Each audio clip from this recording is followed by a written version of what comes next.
പുറപ്പാട് അധ്യായം 21. അവരുടെ മുൻപാകെ നീ വെക്കേണ്ടുന്ന ന്യായങ്ങളാവിത്. ഒരു എബ്രായദാസനെ വിലയ്ക്ക് വാങ്ങിയാൽ 6 സംവത്സരം സേവിച്ചിട്ട് 7-ാം സംവത്സരത്തിൽ അവനൊന്നും കൊടുക്കാതെ സ്വതന്ത്രനായി പൊയ്ക്കൊള്ളട്ടെ. ഏകനായി വന്നു എങ്കിൽ ഏകനായി പോകട്ടെ.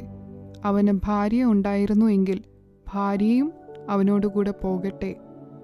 അവൻ്റെ യജമാനൻ അവന് ഭാര്യയെ കൊടുക്കുകയും അവൾ അവന് പുത്രന്മാരെയോ പുത്രിമാരെയോ പ്രസവിക്കുകയും ചെയ്തിട്ടുണ്ടെങ്കിൽ ഭാര്യയും മക്കളും യജമാനന് ഇരിക്കണം. അവൻ ഏകനായി പോകണം. എന്നാൽ ദാസൻ, ഞാൻ എൻ്റെ യജമാനനെയും എൻ്റെ ഭാര്യയെയും മക്കളെയും സ്നേഹിക്കുന്നു, ഞാൻ സ്വതന്ത്രനായി പോകുകയില്ല എന്ന് തീർത്തു പറഞ്ഞാൽ യജമാനൻ അവനെ ദൈവസന്നിധിയിൽ കൂട്ടിക്കൊണ്ടു ചെന്ന് കതകിൻ്റെയോ കട്ടളക്കാലിൻ്റെയോ അടുക്കൽ നിർത്തിയിട്ട് സൂചി കൊണ്ട് അവൻ്റെ കാത് കുത്തി തുളയ്ക്കണം. പിന്നെ അവൻ എന്നേക്കും അവന് ദാസനായിരിക്കണം. ഒരുത്തൻ തൻ്റെ പുത്രിയെ ദാസിയായി വിറ്റാൽ അവൾ ദാസന്മാർ പോകുന്നത് പോലെ പോകരുത്. അവളെ തനിക്ക് സംബന്ധത്തിന് നിയമിച്ച യജമാനന് അവളെ ബോധിക്കാതിരുന്നാൽ അവളെ വീണ്ടെടുപ്പാൻ അവൻ അനുവദിക്കണം. അവളെ ചതിച്ചതുകൊണ്ട് അന്യജാതിക്ക് വിറ്റുകളവാൻ അവന് അധികാരമില്ല. അവൻ അവളെ തൻ്റെ പുത്രന് നിയമിച്ചു എങ്കിൽ പുത്രിമാരുടെ ന്യായത്തിന് തക്കവണ്ണം അവളോട് പെരുമാറണം. അവൻ മറ്റൊരുത്തിയെ പരിഗ്രഹിച്ചാൽ ഇവളുടെ ഉപജീവനവും ഉടുപ്പും വിവാഹമുറയും കുറയ്ക്കരുത്. ഈ 3 കാര്യവും അവൻ അവൾക്ക് ചെയ്യാതിരുന്നാൽ അവളെ പണം വാങ്ങാതെ വെറുതെ വിട്ടയക്കണം. ഒരു മനുഷ്യനെ അടിച്ചു കൊല്ലുന്നവൻ മരണശിക്ഷ അനുഭവിക്കണം. അവൻ കരുതിക്കൂട്ടാതെ അങ്ങനെ അവൻ്റെ കയ്യാൽ സംഭവിപ്പാൻ ദൈവം സംഗതി വരുത്തിയതായാൽ അവൻ ഓടിപ്പോകേണ്ടുന്ന സ്ഥലം ഞാൻ നിയമിക്കും. എന്നാൽ ഒരുത്തൻ കരുതിക്കൂട്ടി കൂട്ടുകാരനെ ചതിച്ചു കൊന്നതെങ്കിൽ അവൻ മരിക്കേണ്ടതിന് നീ അവനെ എൻ്റെ യാഗപീഠത്തെങ്കിൽ നിന്നും പിടിച്ചു കൊണ്ടുപോകണം. തൻ്റെ അപ്പനെയോ അമ്മയെയോ അടിക്കുന്നവൻ മരണശിക്ഷ അനുഭവിക്കണം.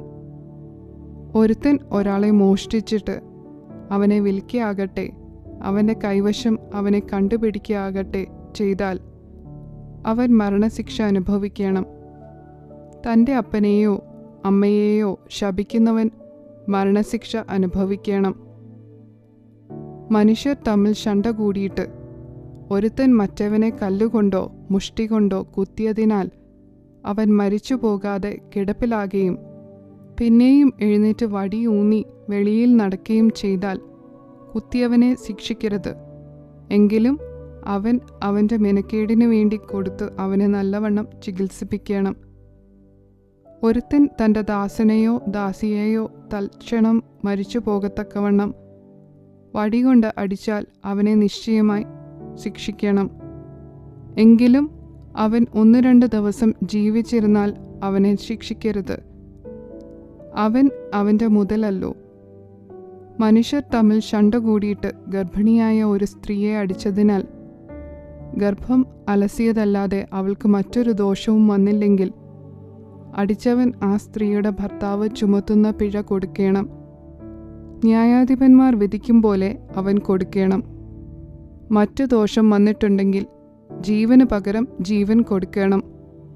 കണ്ണിന് പകരം കണ്ണ്, പല്ലിന് പകരം പല്ല്, കൈക്ക് പകരം കൈ, കാലിന് പകരം കാൽ, പൊള്ളലിനു പകരം പൊള്ളൽ, മുറിവിന് പകരം മുറിവ്, തിണർപ്പിന് പകരം തിണർപ്പ്.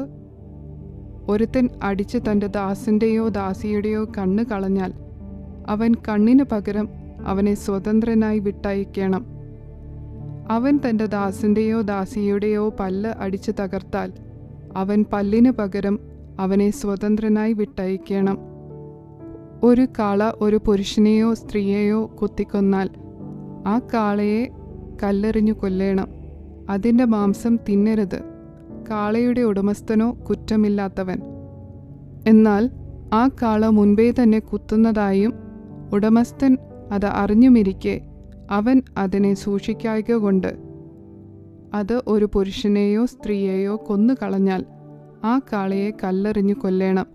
അതിൻ്റെ ഉടമസ്ഥനും മരണശിക്ഷ അനുഭവിക്കണം. ഉദ്ധാരണദ്രവ്യം അവൻ്റെ മേൽ ചുമത്തിയാൽ തൻ്റെ ജീവന്റെ വീണ്ടെടുപ്പിനായി തൻ്റെ മേൽ ചുമത്തിയത് ഒക്കെയും അവൻ കൊടുക്കണം. അത് ഒരു ബാലനെ കുത്തിയാലും ഒരു ബാലയെ കുത്തിയാലും ഈ ന്യായപ്രകാരം അവനോട് ചെയ്യണം. കാള ഒരു ദാസനെയോ ദാസിയെയോ കുത്തിയാൽ അവൻ അവരുടെ ഉടമസ്ഥന് 30 ശേക്കെൽ വെള്ളി കൊടുക്കണം. കാളയെ കൊന്നുകളയുകയും വേണം. ഒരുത്തൻ ഒരു കുഴി തുറന്നു വയ്ക്കുകയോ കുഴി കുഴിച്ച് അതിനെ മൂടാതിരിക്കുകയോ ചെയ്തിട്ട് അതിൽ ഒരു കാളയോ കഴുതയോ വീണാൽ കുഴിയുടെ ഉടമസ്ഥൻ വില കൊടുത്ത് അതിൻ്റെ യജമാനന് തൃപ്തി വരുത്തേണം. എന്നാൽ ചത്തുപോയത് അവനുള്ളതായിരിക്കണം. ഒരുത്തൻ്റെ കാള മറ്റൊരുത്തൻ്റെ കാളയെ കുത്തിയിട്ട് അത് ചത്തുപോയാൽ അവർ ജീവനോടിരിക്കുന്ന കാളയെ വിറ്റ് അതിൻ്റെ വില പകുത്തെടുക്കണം. ചത്തുപോയതിനെയും പകുത്തെടുക്കണം. അല്ലെങ്കിൽ ആ കാള മുൻപേ തന്നെ കുത്തുന്നത് എന്നറിഞ്ഞിട്ടും ഉടമസ്ഥൻ അതിനെ സൂക്ഷിക്കാതിരിക്കുന്നു എങ്കിൽ അവൻ കാളയ്ക്ക് പകരം കാളയെ കൊടുക്കണം. എന്നാൽ ചത്തുപോയത് അവനുള്ളതായിരിക്കണം.